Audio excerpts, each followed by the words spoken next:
Karine, connue pour être une femme honnête, à la vie bien rangée, vient de se faire tirer dessus. Comment cette mère de famille a pu en arriver là? A-t-elle été victime d'une vengeance, d'une méprise ou d'un accident? Survivra-t-elle à ses blessures? Aidez-moi. Aidez-moi.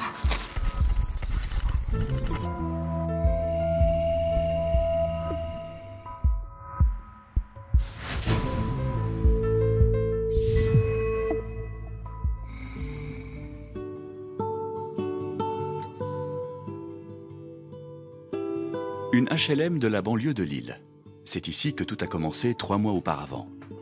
Karine vit seule dans ce modeste appartement. Comme tous les 15 jours, elle reçoit son fils Romain à déjeuner. Le jeune homme vit depuis 2 ans à Bruxelles, où il est étudiant en mathématiques.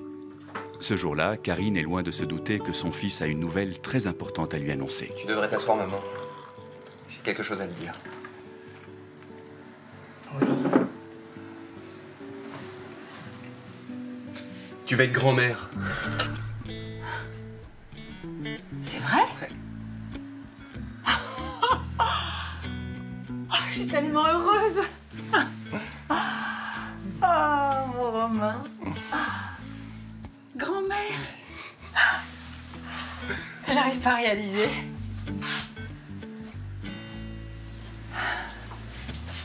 Tu vas pas arrêter tes études, hein? Mais non, je vais trouver un petit boulot à côté. On va se débrouiller, t'inquiète pas. Elle était vraiment heureuse ce jour-là. Ma mère m'a élevé toute seule. Elle m'a toujours tout donné pour que je sois heureux, pour que je manque de rien. En revanche, j'ai jamais connu mon père. Il l'a quitté le jour où elle lui a annoncé qu'elle était enceinte. Karine travaille chez un garagiste en plein centre-ville. À peine arrivée, elle s'empresse d'annoncer la bonne nouvelle à sa collègue et meilleure amie Virginie.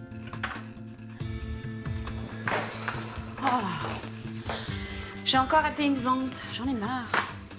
Ça va, ma belle? Tu connais la dernière? Mais non, dis-moi. Je viens de grand-mère! Ah, c'est pas vrai! C'est génial! Ah, félicitations! Écoute, justement, j'avais envie de marquer le coup. Et je voudrais être la première à leur faire un cadeau. Tu peux penser à mes 300 € de ce mois-ci? Tes 300 €. Je fais ça tout de suite. Super. Et au fait, tu sais qu'on passe devant le juge des divorces dans 2 mois? Ouais? Et que si tout se passe bien, je vais pouvoir te rembourser tout d'un coup. C'est super. Mais ce soir, tu payes le champagne. Hein. Oui, promis. Génial, je suis contente. Eh bien, Karine et moi, ça faisait 10 ans qu'on se connaissait. J'ai toujours admiré cette femme. Élever son gamin toute seule, avec un petit salaire de secrétaire, c'était pas simple. Je crois qu'en 10 ans de temps, je l'ai jamais entendue se plaindre une seule fois. Toujours le sourire, à l'écoute des autres. C'est comme cette fois où j'arrivais pas à joindre les deux bouts et elle a pas hésité à me prêter de l'argent une seconde. Que je lui remboursais d'ailleurs tous les mois. Karine s'entend très bien avec son patron. C'est donc tout naturellement qu'elle lui annonce l'heureuse nouvelle. Cependant, elle a une question un peu embarrassante à lui poser. Bonjour Karine. Vous avez sorti la facture de Madame Chantraine? Tenez, la voilà. Merci. Au fait, monsieur Lantier, je voulais vous dire que j'allais être grand-mère. Ah bon. Bah super, enfin une bonne nouvelle. Oui. Monsieur Lantier, je me demandais si vous pourriez me payer mes heures supplémentaires. J'aimerais bien les aider à s'installer un peu. Karine, vous savez qu'en ce moment, les affaires marchent mal. Mais enfin, pour vous, je vais essayer de me débrouiller. Merci, monsieur Lantier. Ah, j'oubliais. Il vous est possible de mettre ça dans le coffre, s'il vous plaît. Merci.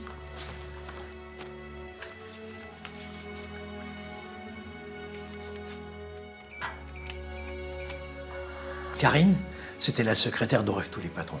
Dévouée, consciencieuse, d'humeur égale et courageuse. Quand je l'ai engagée, elle venait d'avoir Romain. Ça fait plus de 20 ans. La journée, elle travaillait au garage et le soir, elle s'occupait de son fils. Si depuis un mois, Karine se réjouit à l'idée de devenir grand-mère, un événement inattendu va bientôt venir bouleverser sa vie. Romain, qu'est-ce que tu fais là? Ce jour-là, alors qu'elle rentre de son travail, elle découvre son fils Romain dans un sale état. Tu saignes? Je suis dans la merde. Qu'est-ce qui se passe? J'ai fait une connerie. Je me suis mis à jouer au poker. D'habitude, je suis bon. Hier, j'ai fait une partie à Bruxelles avec des types et j'ai tout perdu. Attends, c'est eux qui t'ont fait ça? Ouais. Moi, j'appelle la police. Non, mais non, arrête tes conneries, là. Si t'appelles les flics, moi, je suis mort. C'est pas des rigolos, ces mecs-là. J'ai 1 mois pour les rembourser. Bon, ok, bah... Combien tu leur dois? Je te fais un chèque. 10 000. Quoi? T'as perdu 10 000 euros? Ouais. Mais t'es fou? Mais j'ai pas cet argent, moi j'ai pas une somme pareille. Je sais pas, tu peux peut-être faire un prêt à ta banque. Un prêt? Mais j'en ai déjà fait un l'année dernière, ils vaudront jamais, j'ai même pas fini de le rembourser. C'était pour Virginie, elle était dans la merde. Oh putain, t'es vraiment trop conne. Ah non, non, tu me parles pas comme ça, Romain. Putain, mais merde, mais qu'est-ce que t'avais à lui prêter cet argent, là? Si elle te rembourse pas, là, d'ici 1 mois, moi, je verrai jamais mon fils naître. Non, dis pas ça. Ce sera de ta faute. Romain. Romain, reste là. Romain! J'étais tellement paniqué que mes paroles ont dépassé ma pensée. C'est vrai que ma mère méritait vraiment pas que je lui dise ça. Mais là, j'étais vraiment dans la merde. Je sais pas pourquoi j'ai fait ça. J'avais un pote qui jouait au poker. Les bons mois, il pouvait se faire 3 000 euros. Donc avec le bébé qui allait venir, je me suis dit, bon bah, ce sera toujours mieux que d'aller bosser dans un fast-food. Non, ce qui était vraiment important, c'est que Julia soit pas au courant du tout. Je pouvais compter uniquement sur ma mère pour trouver cet argent. Le lendemain, Karine est au garage. La menace qui plane sur son fils l'a empêché de fermer l'œil de la nuit. Virginie? Ça va? T'as pas l'air d'aller bien. Moi, écoute, je suis désolée, mais il faut que tu me rendes l'argent que je t'ai prêté l'année dernière. Les 8 000 euros. Ah oui, mais attends, Karine, on s'était mis d'accord que je te remboursais 300 € par mois. Oui, je sais, mais j'en ai vraiment besoin. Je peux pas te dire pourquoi, il me les faut avant la fin du mois. Oui, mais tu peux pas me demander ça, enfin. Avec les frais du divorce, j'ai à peine de quoi payer mon loyer en ce moment. Il me les faut absolument, j'ai pas le choix. Sinon, bah, je serai obligée d'aller voir ton ex-mari pour les lui réclamer. Attends, tu te fous de moi, là? T'es en train de me menacer, Karine, là? Je te reconnais pas. Je pensais qu'on était amis, qu'est-ce qui t'arrive? Écoute, ne t'avise pas d'aller parler à mon ex-mari, parce que je te préviens, ça va aller très mal pour toi.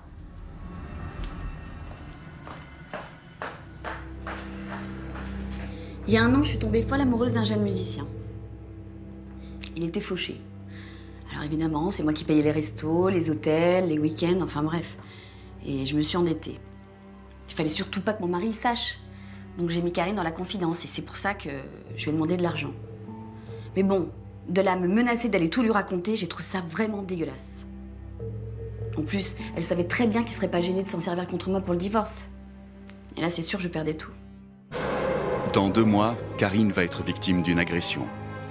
La peur de tout perdre dans son divorce aurait-elle pu pousser Virginie à vouloir faire taire Karine définitivement, quitte à sacrifier 10 ans d'amitié?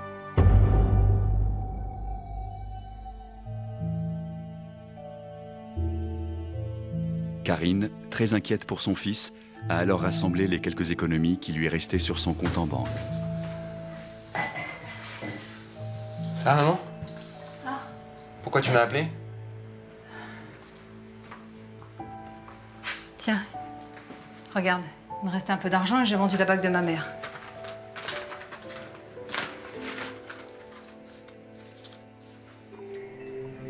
« 1 000 €. Mais qu'est-ce que tu veux que je fasse avec 1 000 €, maman? Mais j'en sais rien, tu peux peut-être déjà leur donner ça, ça les fera patienter un peu, non? Mais non, mais maman, c'est pas la Banque de France, ils sont dangereux, ces mecs-là. Je suis vraiment désolée d'avoir prêté cet argent. Bon, écoute, demain, j'irai voir mon patron. Et je lui demanderai de me payer mes heures sup. Il y en a au moins pour 2 500. Donc, avec les 1000, ça fera 3 500 € et ça va les calmer, non? Je sais pas, peut-être. Bon, faut que je te laisse. Julia va commencer à se poser des questions. Salut, maman. Ça m'a crevé le cœur de savoir qu'elle avait dû vendre la bague de sa mère à cause de moi. En même temps, je pouvais pas m'empêcher de lui en vouloir d'avoir fait confiance à sa copine. À toujours vouloir être trop gentille avec les autres, on finit par se faire avoir. Cette fois-ci, Karine n'a plus le choix. Si elle veut sauver son fils, elle se doit d'aller parler à son patron. Monsieur Lantier, c'est à propos des heures supplémentaires dont je vous ai parlé la semaine dernière. Vous aviez dit que vous alliez me les payer. Ah, vous me connaissez, si j'en avais pas besoin, je vous les aurais pas réclamés. Oui, oui, vous les avez calculés?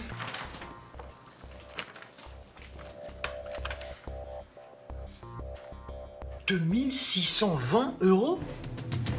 Vous plaisantez, Karine, là. 500 €. C'est tout ce que je peux faire, Karine. Désolé. Non, non, c'est pas assez. Pardon? Je veux mon argent, vous me le devez. Ça va pas? Qu'est-ce qui vous prend, Je là? crois que j'en ai marre de me faire avoir par tout le monde. Vous comprenez, moi je vais aller voir le fisc si vous me donnez pas mes heures. Et je leur dirai tout l'argent liquide que vous mettez dans le coffre, les commissions, et puis les heures aussi de main-d'œuvre que je rajoute sur les factures. Je préfère oublier ce que vous venez de dire. Mais méfiez-vous, Karine, vous jouez un jeu dangereux. Très dangereux. J'aurais dû la virer, mais j'ai eu pitié d'elle. Elle devait avoir sacrément besoin d'argent pour en arriver là. Moi, j'ai mis ça sur le coup de la fatigue. De toute manière, je l'aurais jamais laissé me dénoncer au fisc. Hein. Non, jamais. Ce garage, c'est toute ma vie. Jusqu'où M. Lantier aurait-il pu aller pour ne pas perdre son garage? Ce jour-là, Karine n'aurait-elle pas pris un risque en menaçant ouvertement son patron?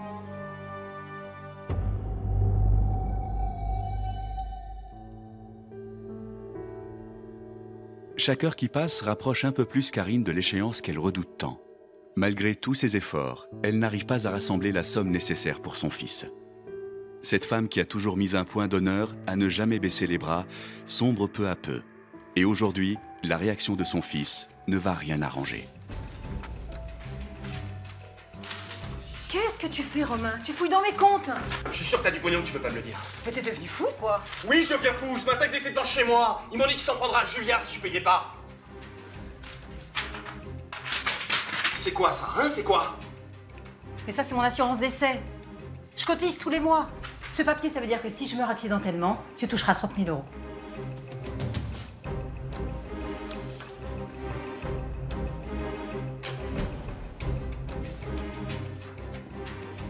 Non, mais je peux tomber dans l'escalier si c'est ça que tu cherches.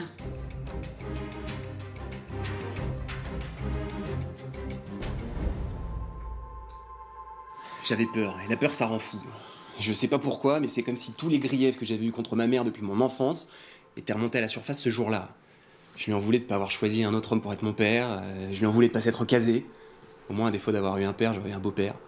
J'ai peut-être un demi-frère, une demi-sœur, enfin, une vraie famille, quoi. Et du coup, je me serais retrouvé moi seul.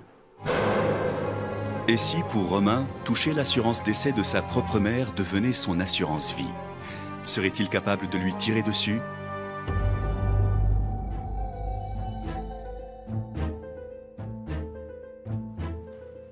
Ce matin-là, Romain attend Virginie sur le parking du garage. Une vive altercation s'ensuit.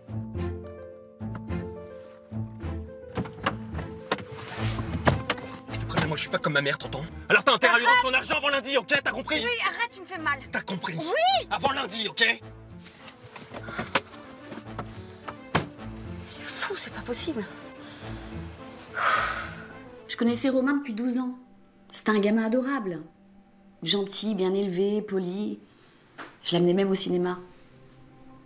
Alors je vous dis pas, ce matin-là, quand il m'a agressée devant le garage, j'étais sous le choc. De son côté, Karine n'est pas au bout de ses surprises. Depuis l'histoire de son fils, chaque jour lui réserve son lot de contrariétés. Karine, rendez-moi l'argent. Rendez-moi l'argent. Pardon? Je sais que c'est vous qui avez pris les 4 000 € dans le coffre. Je viens de le trouver ouvert. Mais je vous jure que c'est pas moi. Je ne sais pas ce qui vous arrive, Karine, mais vous ne tournez pas rond. Vous me menacez et maintenant vous me volez? Si vous ne voulez pas que je vous foute à la porte, Karine, l'argent devra avoir réintégré le coffre ce soir avant 18 h. Vu? Cette fois, elle avait été trop loin. Me voler après tout ce que j'avais fait pour elle? Ok, je lui devais des heures sup. On en fait tous des heures sup. On est bien obligé avec la crise. Mais les révélations que va lui faire Virginie ce jour-là vont venir tout changer.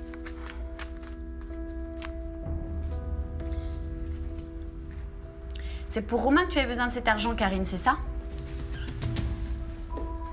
Il est passé me voir ce matin devant le garage. J'en ai encore la marque. Tiens. Il y a déjà 4000. C'est toi qui as volé l'argent? Ah, écoute, je culpabilisais. Qu'est-ce que tu veux que je te dise? Tu m'as aidé, alors je t'aide. Et puis j'ai envie qu'on redevienne amis, Karine. Ah oui, en fait, t'as fait ça parce que t'as peur que j'aille voir ton ex-mari. Seulement maintenant, l'entier croit que c'est moi la voleuse. Et je vais me faire virer si je remets pas tout ça dans le coffre. Mais non, et en plus, t'as plus besoin de cet argent que lui. Tu sais, moi, de toute façon, j'en ai marre de ce boulot. J'ai rien vendu depuis des semaines. Allez, garde-le. Virginie, merci. Oh bah, l'entier il m'a viré illico quand je lui ai dit que je ne rendais pas l'argent. Il est devenu fou. Il a considéré que c'était ma prime de licenciement. Et il m'a même menacé d'aller appeler les flics. Moi, je le connais trop. Il magouille. C'est pas le genre à aller appeler la police. En rentrant chez elle ce soir-là, Karine n'est pas au bout de ses surprises. Son fils a décidé de revenir vivre chez elle. Mais qu'est-ce que t'es en train de faire? J'ai tout dit à Julia, elle m'a foutu dehors. Je peux m'installer ici en attendant de trouver un autre appart? Comment ça, un autre appart? Mais vous allez vous réconcilier, c'est passager. Je sais pas. Je crois qu'elle a raison. Je suis irresponsable.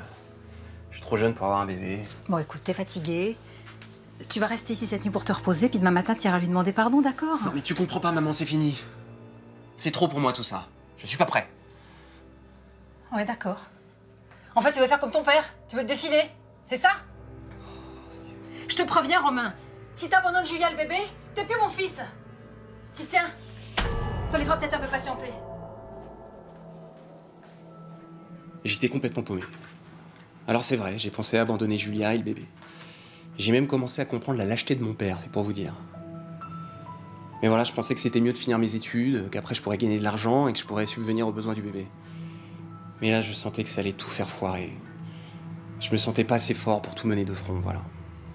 Si Karine est en colère contre son fils, elle sait qu'elle peut compter à nouveau sur son amie Virginie. Et ça tombe bien car celle-ci a de grands projets pour elles deux. Tu sais, Virginie, je sais pas comment te remercier pour tout ce que t'as fait pour moi. Vraiment, je me sens mal. Maintenant, t'es au chômage à cause de moi. Tu pars. Perdre ce boulot, c'est ce qui pouvait m'arriver de mieux, en fait. Non, c'est vrai. Puis dans quelques temps, je vais toucher la moitié des droits de mon ex-mari. Je pense que je vais vendre l'appartement dans le sud et je vais ouvrir mes chambres d'hôtes. Fini la grisaille, l'odeur de l'essence du garage. T'as peur de rien, toi, hein? Tout quitter comme ça. Mais oui. Puis viens avec moi, écoute.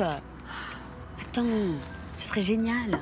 Oh, ouvrir des chambres d'hôtes ensemble. Mais tu sais bien que je peux pas. Je vais être grand-mère dans 6 mois. Il faut que je reste habiter ici pour les aider un peu.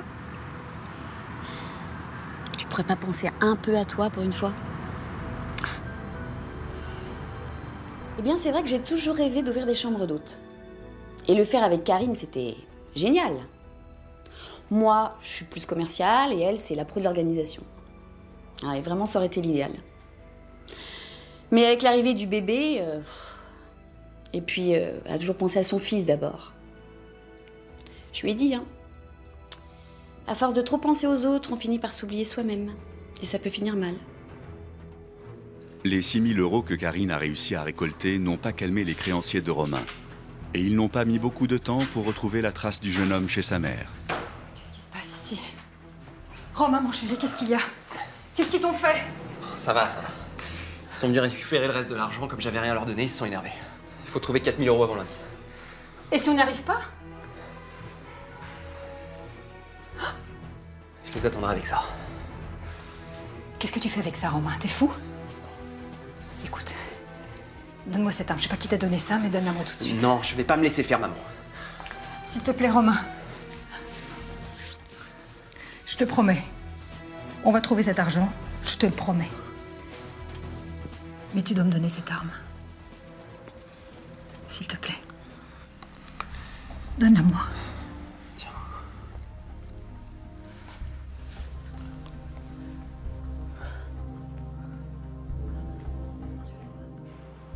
Je savais plus quoi faire.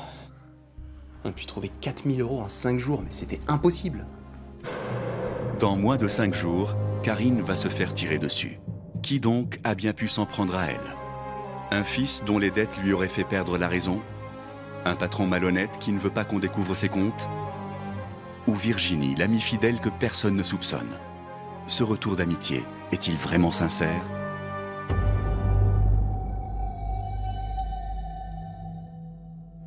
Karine, qui a toujours eu un comportement exemplaire, ressent de plus en plus d'empathie envers ceux qui transgressent les règles. Karine, vous pouvez me sortir la facture de Monsieur Devers, s'il vous plaît? Oui, oui, bien sûr, elle est prête. Vous êtes au courant pour le buraliste de la rue des Bleuets? Non. Mais il s'est fait braquer hier matin. Ah bon? 3 types cagoulés. Les flics en ont arrêté un, il avait même pas 13 ans. Je sais pas ce qu'ils ont, les jeunes d'aujourd'hui. Dites plutôt ce qu'ils n'ont pas. Ils n'ont pas d'argent, ils n'ont pas de perspective d'avenir, ils n'ont pas de loisirs près de chez eux, ils n'ont rien. Oui, mais n'exagérons rien. Enfin, de là à les braquer, ni vous ni moi ne ferions ça. Si? J'en sais rien. Si j'avais pas d'autre solution.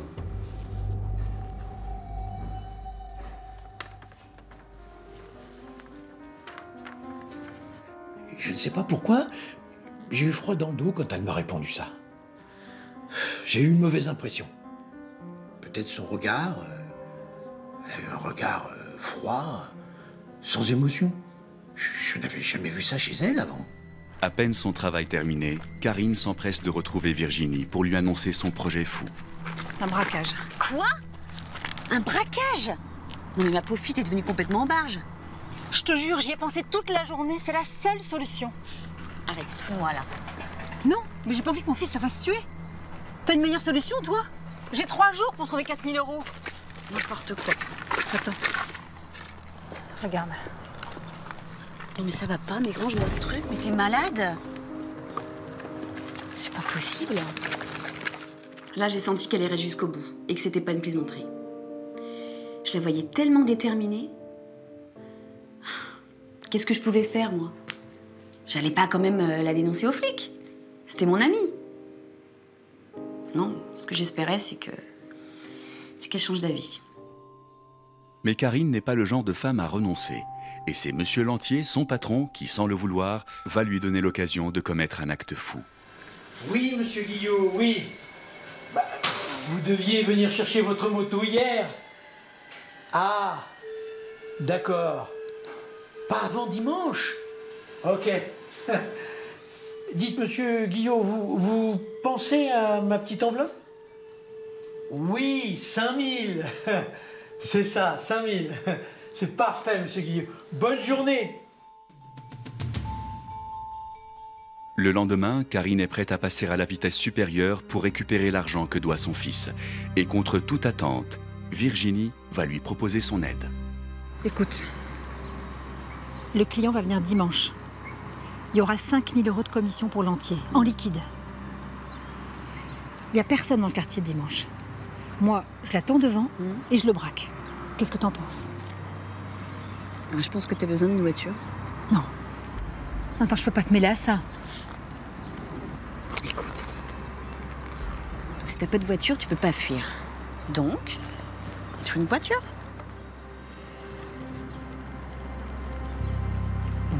D'accord. Je crois que j'aurais pas pu me regarder dans une glace, en fait, si je l'avais pas aidé sur ce coup-là. Et puis, voler la commission de Lantier, franchement, c'était pas aussi grave que de faire un vrai braquage. Enfin, je veux dire, de voler quelqu'un d'honnête. Dans la voiture, la tension est à son maximum. Karine et Virginie attendent l'arrivée de leur victime. Elles savent qu'elles n'ont pas le droit à l'erreur. Bon, si tu vois qu'il ne te donne pas l'enveloppe, tu n'insistes pas, d'accord? Tu laisses tomber. Ouais, ok?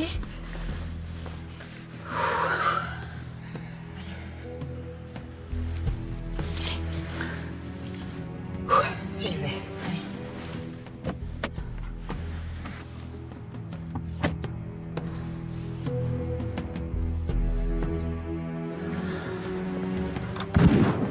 Ah non, c'est pas vrai.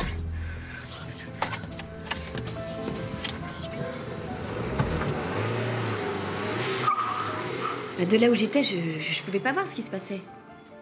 En fait, j'ai juste entendu une grosse détonation.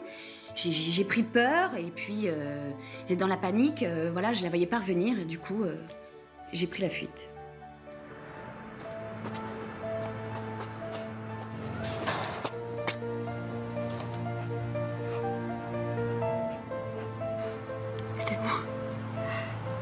Racontez-moi. Quand j'ai entendu mon client se faire agresser, j'ai tout de suite été chercher mon arme. Mais je pouvais pas savoir que c'était Karine. Je l'ai pas reconnu avec ses lunettes et sa casquette. Ça s'est passé très vite.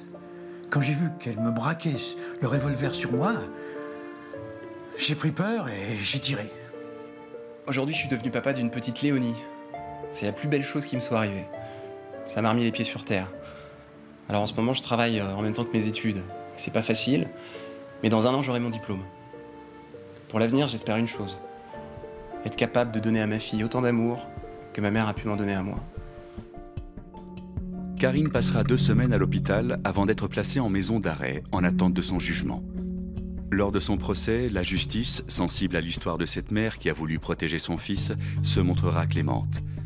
2 ans de prison avec sursis. Virginie, quant à elle, écopera de 6 mois avec sursis pour complicité.